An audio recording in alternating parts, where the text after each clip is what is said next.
Shalom, selamat pagi, salam sejahtera bagi saudara yang dikasihi Tuhan.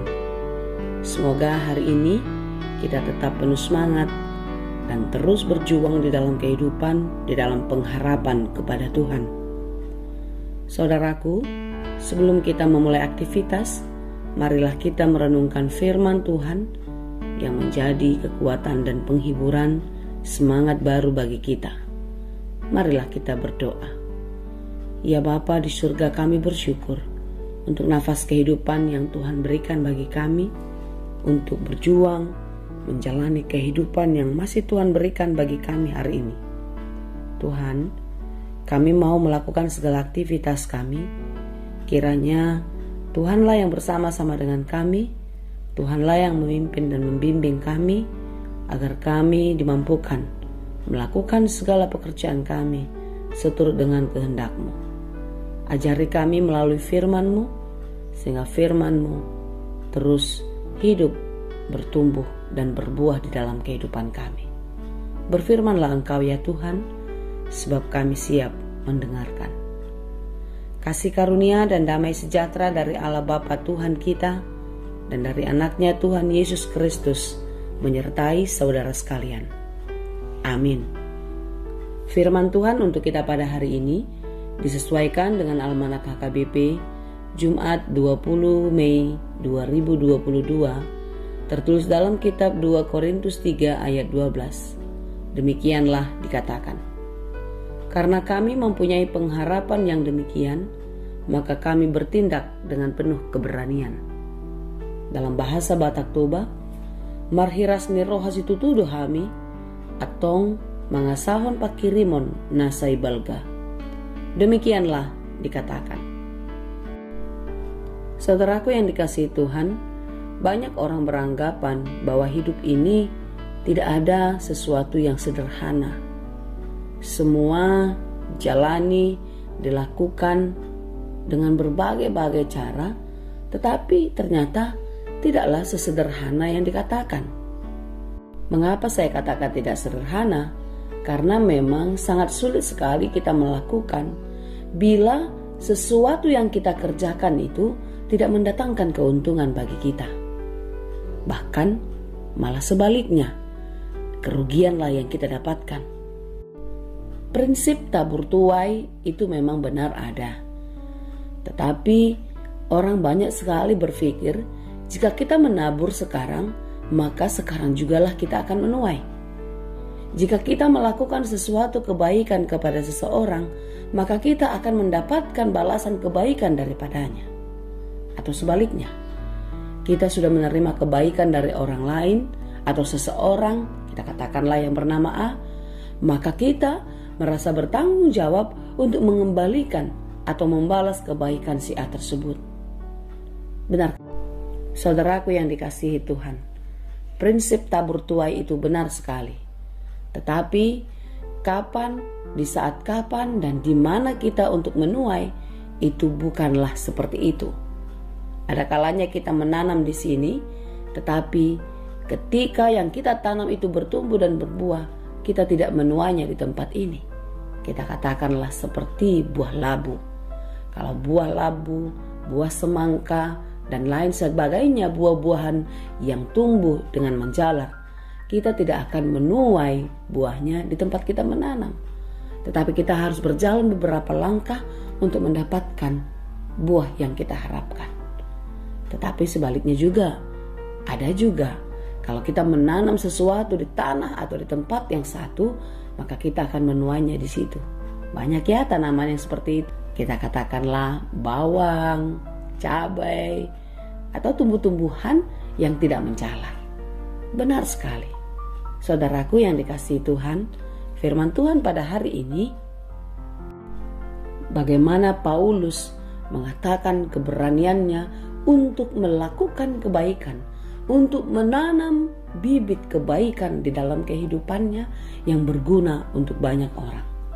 Sekalipun dia tahu bibit yang dia tanam itu mungkin tidak tumbuh dengan baik. Bibit yang dia tanam itu mungkin tidak berbuah di tempat di mana dia menanamnya.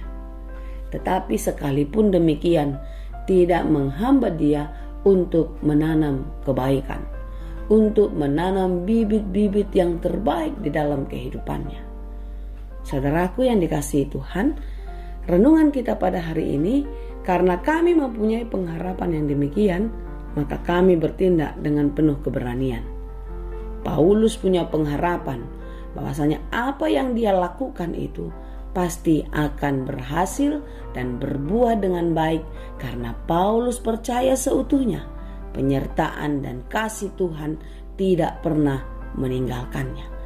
Dan dia di dalam penyertaan Tuhan, di dalam iman akan penyertaan Tuhan itu, mempunyai keberanian untuk melakukan. Saudara-saudara yang dikasihi Tuhan, kita tahu di dalam pelayanan Paulus, dia tidaklah mudah menjalaninya. Banyak yang menantang, banyak yang menolak. Bahkan Paulus harus menerima dampak pahit, dampak buruk dari pelayanan-pelayanannya. Dia melakukan kebaikan, dia berkorban untuk banyak orang, tetapi dia mendapatkan sesuatu ketidakadilan di dalam kehidupannya. Sampai-sampai Paulus pernah dipenjara karena memberitakan Tuhan.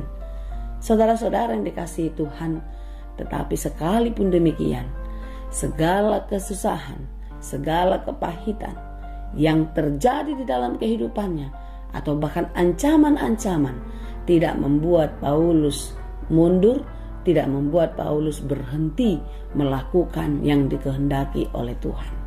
Dia terus maju, dia terus berjuang, karena apa yang dia kerjakan, dia yakini bahwasanya itu adalah persembahan. Persembahan yang diberikan untuk Tuhan, persembahan untuk kemuliaan Tuhan. Saudara-saudara yang dikasihi Tuhan, prinsip persembahan adalah sesuatu yang kita sembahkan, sesuatu yang kita berikan, lalu kita lupakan. Artinya apa? Kita tidak pernah mengharapkan sesuatu dari apa yang sudah kita berikan. Kalau kita sudah memberi, maka itu bukan menjadi bagian kita lagi. Kita tidak berhak lagi untuk memikirkannya, kita tidak berhak lagi untuk mengharapkannya untuk kembali. Itulah kehidupan kita. Di dalam Roma 12 ayat 1, Paulus berkata, "Karena itu saudara-saudara, demi kemurahan Allah aku menasihatkan kamu, supaya kamu mempersembahkan tubuhmu sebagai persembahan yang hidup, yang kudus, dan yang berkenan kepada Allah. Itu adalah ibadahmu yang sejati." Menanam kebaikan adalah persembahan.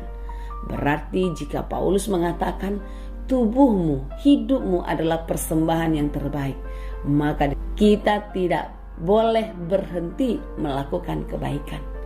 Menanam bibit-bibit kebaikan yang membangun banyak orang, yang menguatkan banyak orang, yang berguna bagi banyak orang. Karena di sanalah kita menunjukkan hidup kita yang penuh pengharapan, bahwasanya kita akan menuai kebaikan di sana, di sana, dan di sana. Di sana itu adalah di mana tempat Tuhan akan memberkati kita.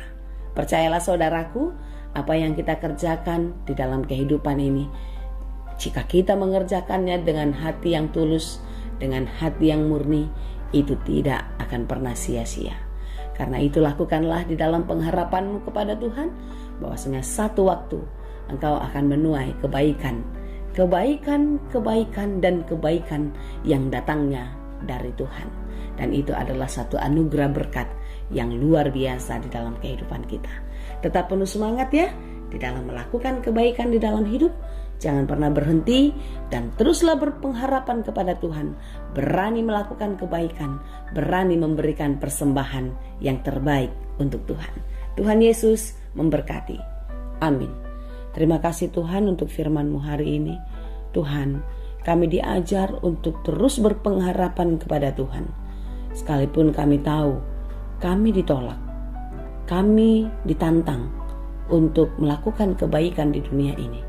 Tetapi di dalam firman-Mu kami percaya, kami tidak akan takut, dan pengharapan kami penuh kepada Tuhan, bahwasanya apa yang baik yang kami kerjakan di dalam hidup ini tidak akan pernah berlalu dengan sia-sia. Sekalipun dunia menolak, tapi Tuhan akan memberkati. Ajari kami Tuhan untuk selalu melakukan yang terbaik di dalam hidup kami, dan biarlah ini boleh kami persembahkan untuk kemuliaan Tuhan. Kami serahkan seluruh kehidupan kami ke dalam tangan-Mu. Kasih-Mu-lah yang menyertai kami. Hanya di dalam Yesus kami berdoa. Anugerah Tuhan kita Yesus Kristus, kasih karunia Allah Bapa, dan persekutuan Roh Kudus, itulah kiranya yang menyertai dan memberkati kamu sekalian.